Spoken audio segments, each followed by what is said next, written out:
Robert Downing was looking for a project in Northland with a horticulture focus when he discovered what he describes as a paddock with a house and a couple of trees. Years later, his organic garden has become something of a community asset, and Rob believes many years of martial arts training has helped him get to this point. This property is called Mahinga Oranga, which is translated into Garden of Wellbeing. I went on a search about 17, 18 years ago to try and find a piece of land. I was living in Auckland at the time with my partner, and we both wanted a change. My martial art background told me that because I used to live up in this area, I really wanted to do something here that was going to contribute in a really big way. We didn't have a local market here then, so anything I sold had to be taken to Whangarei, to the growers market down there. So I started, it was a real learning curve, just understanding the commercial aspects of big production rather than just enough for your friends and yourself. We grew salad mix, the mesclun salad mixes, and that's pretty much what we became popular for in the north here. So we'd supply cafes, hotels and markets. There aren't a lot of organic providers in the north. Mainstream seems to be the way they go here. My initial reason why we chose organic was more philosophical to go organic, but as we got into it, we could see that there was quite a good premium on what other people were selling, generally between 40 to 60% ahead of the normal prices. At the moment, I've cut all the comfrey, and this little strip that I've got here in front of me, for example, has received all the comfrey that you see in this little part here has gone on there twice. So it's had time to decompose, the earthworms to come up, eat through it, and return back in vermicastings back into the soil to make it as nutrient rich as it is now. I make it as a solid fertiliser, and I'll just put several cartloads on here on this particular strip or whatever strip I'm working on. Or during the summer I use it as a liquid fertiliser, and I put it into the 1,000 litre tanks. It's a 1:3 ratio with water, and if I'm lucky enough to score some fish, they go in there too. And over a period of time it comes out pretty smelly but very, very powerful. So it feeds all of my plants here.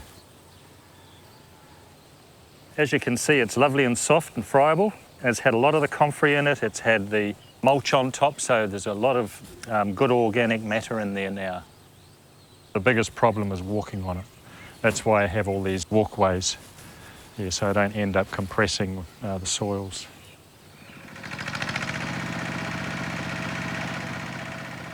When I came here, one of the things that, once I got it all set up, I got wiped out with weather extremes 3 times. And so I learnt and discovered this material here, this bahana grass, which grows really fast and will provide some wind buffer around your growing areas. So I said, well, I'll give it a go, and I've been surprised. So it's my biomass for making mulch. Once I've cut it, and because there's a good nutrient base in my soil, this will rebound from the plaster that I've just cut there to where it is now in 6 months through the summer. One of the things in organics is making sure that you always have good nutrient base in your soil. So what I do here is, once I've finished using it for growing in, which was garlic, there and there were both garlics last year, and so the first thing I do is take all the garlic out, and then I plant mustard. Once that's finished, I cut it, leave it lying on the ground, and then I grow lupin and oats. So the lupin fixes nitrogen from the atmosphere, and the oats knit back the soil. And then the last part, from mustard to lupin and oats, the last part is buckwheat. Having finished that, I do all the comfrey cutting and put the comfrey on top, and then I mulch it with the bahana grass that you see in the background here, and then put the plastic sheet over it so that it will be ready for me to use next year. So I've spent 30 to 40 years in martial arts, and I'm a 4th degree black belt, and a very aged one now. And all I can say about that is the martial arts prepared me for this, because this was much harder than any training I've done ever.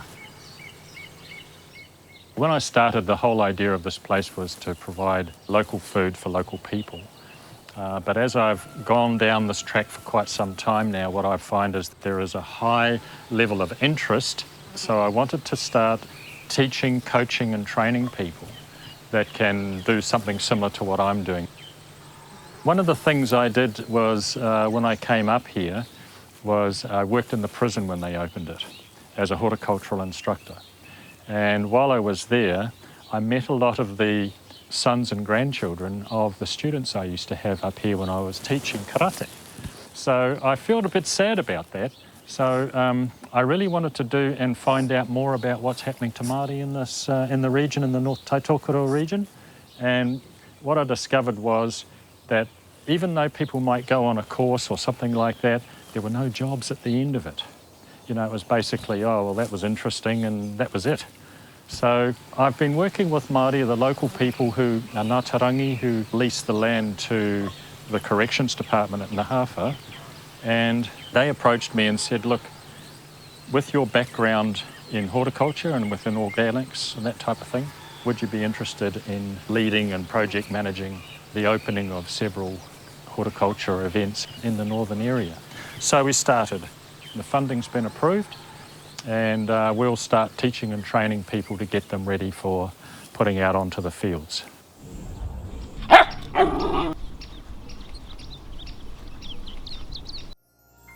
This program was made with funding from New Zealand On Air.